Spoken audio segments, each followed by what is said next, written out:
What's up, everyone? We're here at Carolina Bully Farms, and I was going to do a video because I have been seeing this a lot lately.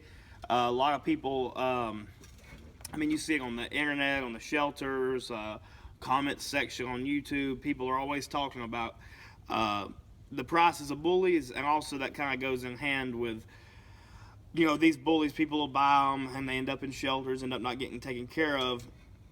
I think the reason for that is people think, oh, there's no need to pay $3,000, $4,000, $5,000 or even more for a dog. And the thing about these dogs is they're a designer dog breed. They're hard to breed. They're hard to have enough puppies off of. They're high maintenance. They're expensive to have and to breed.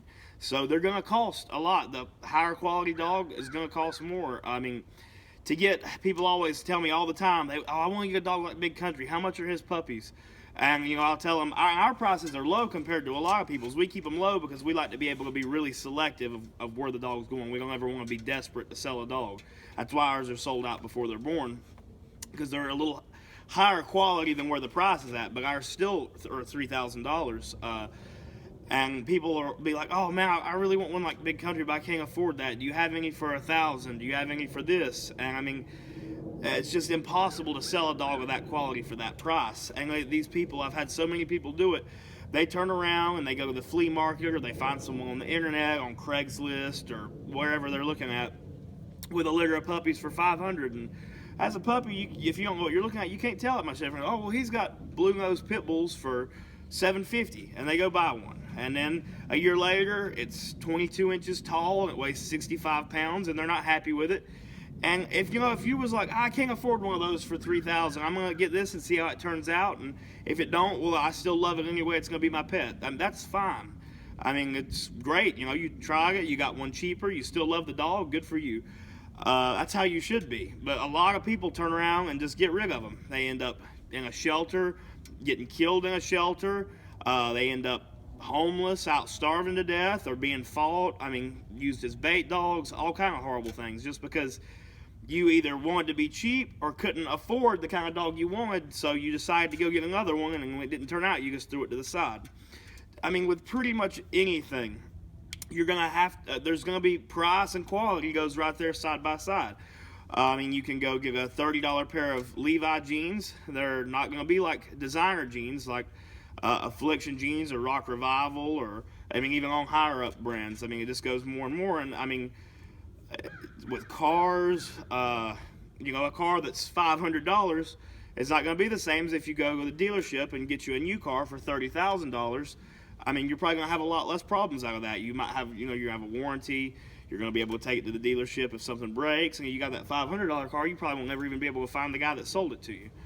But a car or jeans or a shirt or hat or whatever you decide to spend money on, it isn't alive. These dogs are alive, and cheaping out on them, you got to deal with the consequences. You can't turn around, kick it to the side, and just not care what happens to it, because it's you that's decided, I'm not going to pay that much for a dog. People, they'll want a dog like Big Country for $500. And, even when you pay $3,000 for a puppy, it's still not the same. If you was going to go out and buy Big Country, we would never sell him. Him or Mo, we've turned down $75,000 for Mo. Magoo, I think, sold for hundreds of thousands of dollars. There's some other dogs. Bullseye sold for $100,000.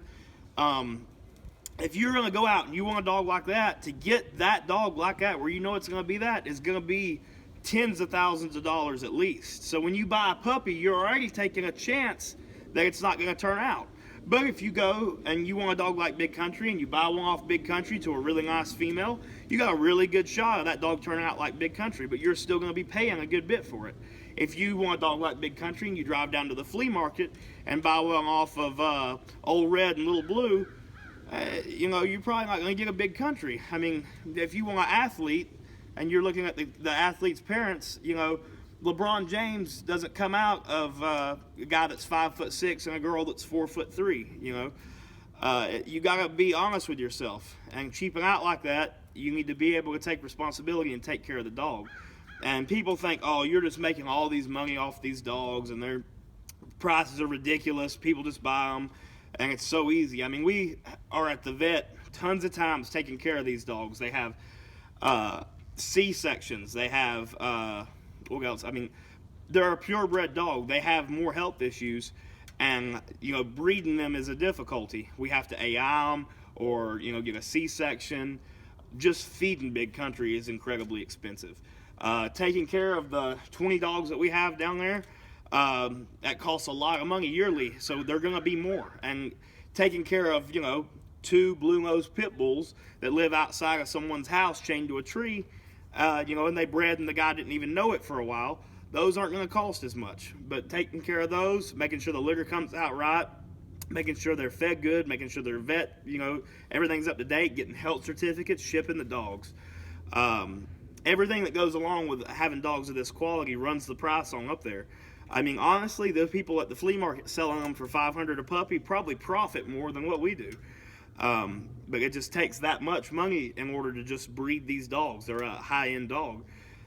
And that's why, Frenchies, English Bulldogs, they all go for that much money. And, a lab, I don't know what labs really go for, but I mean, in general, those more basic breeds, they don't cost as much. They have less health issues.